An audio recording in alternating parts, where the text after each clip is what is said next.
आज 11 नवंबर की तारीख है। आपके पिछले साल 11 नवंबर की कोई तस्वीर अगर आप देखेंगे, कई बार होता है सोशल मीडिया मेमोरीज में भी तस्वीर इस तरह से आती हैं पिछले साल की सेम डे, या फोन में भी अगर आप स्क्रॉल करते करते अपनी गैलरी में पिछले साल की तस्वीर देखेंगे तो एक खास बात देखिएगा। पिछले साल 11 नवंबर को सर्दी वाले कपड़े निकल चुके थे, तापमान ठीक ठाक सा सर्द हो गया था, लेकिन इस बार ऐसा नहीं है ना। आज कोई स्वेटर पहने दिखा आपको? इसके पीछे एक बहुत बड़ा कारण है, इसी को अंग्रेजी में कहते हैं क्लाइमेट चेंज, जलवायु परिवर्तन। दिल्ली से 3000 किलोमीटर की दूरी पर है अजरबैजान, जहां की राजधानी बाकू में COP29 12 दिवसीय जलवायु सम्मेलन शुरू हो गया है। COP क्या बताएंगे आपको? यहां मंथन भी कई सारे हो रहे हैं, खास करके डोनाल्ड ट्रंप के चुनाव जीतने के बाद COP समिट के एजेंडे पर असर क्या होगा और भारत के हिस्से में इसमें खबर क्या जुड़ी है COP से जुड़ी हुई अजरबैजान में बाकू में, ये आपको बताएंगे। लेकिन उससे पहले एक बहुत अहम तस्वीर आपको दिखाते हैं। ये तस्वीर जो एक तरह से क्लाइमेट चेंज को आसान भाषा में डिफाइन कर देती है। एक ही मंदिर की दो तस्वीरें आप देख रहे हैं। 2023 में जो तुंगनाथ मंदिर बर्फ की सफेद चादर से पटा पड़ा था, वही मंदिर 2024 में बर्फ का एक कतरा यहां नहीं है, बर्फ का एक हिस्सा नहीं दिख रहा है। पूरी तरह से तस्वीर बदली महसूस हो रही है। तस्वीर भगवान तुंगनाथ के मंदिर की है और दुनिया में सबसे ऊंचाई पर बना भगवान तुंगनाथ का मंदिर, जहां इस साल बर्फ दिख ही नहीं रही है। पिछले साल की तस्वीर देखिए और इस बार की भी तस्वीर देखिए, आप समझ जाएंगे कि क्लाइमेट चेंज का असर कैसे पड़ता है। पर्यटक इंतजार कर रहे हैं कि बर्फ पड़ेगी, पर्यटकों को इंतजार रहता है और साथ ही स्थानीय लोगों को भी इंतजार होता है कि बर्फ पड़ेगी तो सैलानी आएंगे, लेकिन इस बार इसमें देरी से अर्थव्यवस्था पर भी असर पड़ रहा है। हर साल नवंबर के पहले हफ्ते में पहाड़ों पर बर्फबारी शुरू होती रही है। इस बार ज्यादातर जगह लेकिन बर्फ नजर नहीं आ रही है। खास करके तुंगनाथ में भी अब तक बर्फबारी नहीं हुई है। समुद्र तल से तुंगनाथ मंदिर की ऊंचाई करीब 4000 मीटर है। केदारनाथ, बद्रीनाथ, गंगोत्री, यमुनोत्री यानी 4 धाम में भी अभी बर्फबारी नहीं दिख रही है। मानसून के बाद होने वाली बारिश कम होने से ऐसे हालात बने एक कारण ही माना जा रहा है। दरअसल सितंबर के बाद पहाड़ों पर सामान्य से 90% कम बारिश हुई है। पोस्ट मानसून यानी मानसून के बाद वाली जो बारिश है वो पर्याप्त तौर पर न होने की वजह से मौसम पूरी तरह से बदल गया है। सोचिए, जो पहाड़ गुलजार रहा करते थे, बर्फ की चादर जहां दिखा करती थी, सब सफेद सफेद नजर आया करता था, वहां सूखा टाइप का माहौल हो चुका है। उत्तराखंड के वो पहाड़ी इलाके जहां बर्फबारी का इंतजार है, ये ऐसे इलाके हैं जहां अब तक बर्फ की चादर फैल जाती थी, बर्फ का खतरा भी वहां नजर नहीं आ रहा है, लेकिन कहीं बर्फ पड़ रही है। रेगिस्तान में बर्फबारी हो रही है।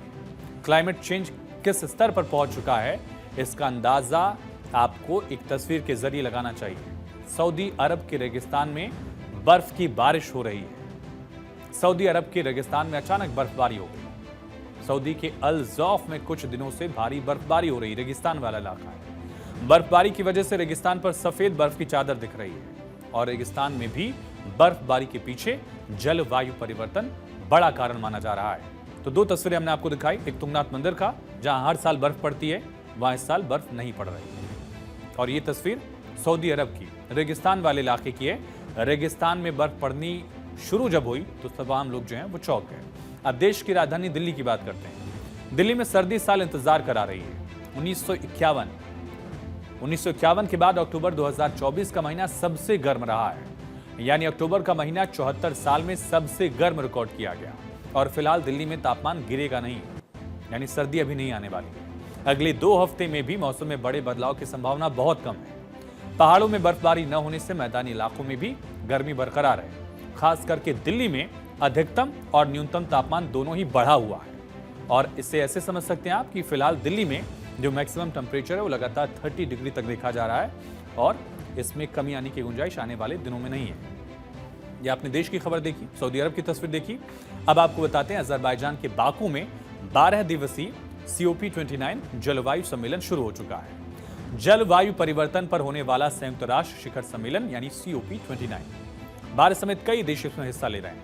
भारत की तरफ से जलवायु परिवर्तन राज्य मंत्री कीर्तिवर्धन सिंह इसमें शामिल हो रहे हैं, जो 19 सदस्यीय डेलीगेशन को लीड करेंगे। भारत की 3 प्राथमिकताओं पर दुनिया की नजर है, क्योंकि सबसे ज्यादा पॉपुलेशन वाला देश है इंडिया। क्लाइमेट फाइनेंस की त्वरित आवश्यकता के लिए जवाबदेही तय करना, कमजोर समुदायों की सुरक्षा और न्याय संगत ऊर्जा परिवर्तन पर ध्यान केंद्रित करना। COP29 में इस बार भारत का पवेलियन नहीं है। भारत ने खुद फैसला रखा कि इस बार पवेलियन नहीं होगा। हर बार सीओपी में भारत का एक पवेलियन होता था। भारत में क्लाइमेट चेंज को लेकर किया क्या जा रहा है, फैसले क्या लिए गए, किस तरह से टारगेट को अचीव किया गया, पेरिस क्लाइमेट समिट को लेकर जो फैसला लिया गया था कैसे भारत ने 2022 में अचीव किया, तमाम उपलब्धियां बताई जाती थी। लेकिन इस बार कोई भी पवेलियन नहीं रखा गया है। लेकिन ये सीओपी क्या है जिसका बार बार जिक्र हो रहा है? सीओपी संयुक्त राष्ट्र का एक संगठन है जिसका फोकस है जलवायु परिवर्तन पर। सीओपी का फुल फॉर्म होता है कॉन्फ्रेंस ऑफ पार्टीज। पार्टीज मतलब यहाँ देश से है। तमाम देश बैठते हैं, मिलकर चर्चा करते हैं। शुरू कब हुआ? 1952 में।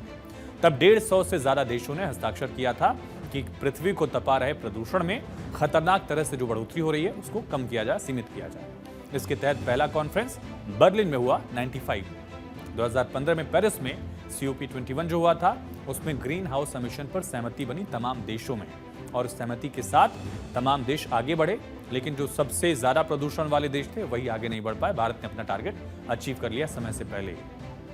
इस COP 29 में भी करीब 200 देशों के प्रतिनिधि शामिल होकर चर्चा करेंगे कि कैसे जलवायु परिवर्तन पर काम किया जाए। एक तरफ हमारा पड़ोसी चीन है जो अकेले दुनिया का 30% कार्बन उत्सर्जन करता है। 30% ग्लोबल कार्बन एमिशन जो है वो अकेले चीन से आता है, और सबसे ज्यादा प्रदूषण फैलाने वाला देश चीन है। दूसरी तरफ अमेरिका है जो चीन के बाद दूसरे नंबर पर प्रदूषण फैलाने में है, और इसी तरह से एमिशन के मामले में, कार्बन एमिशन के मामले में नंबर 2 पर है चीन। तो समझा जा सकता है कि किस तरह से प्रदूषण एक बड़ी समस्या और जलवायु परिवर्तन भी एक बहुत बड़ी समस्या बन चुकी है।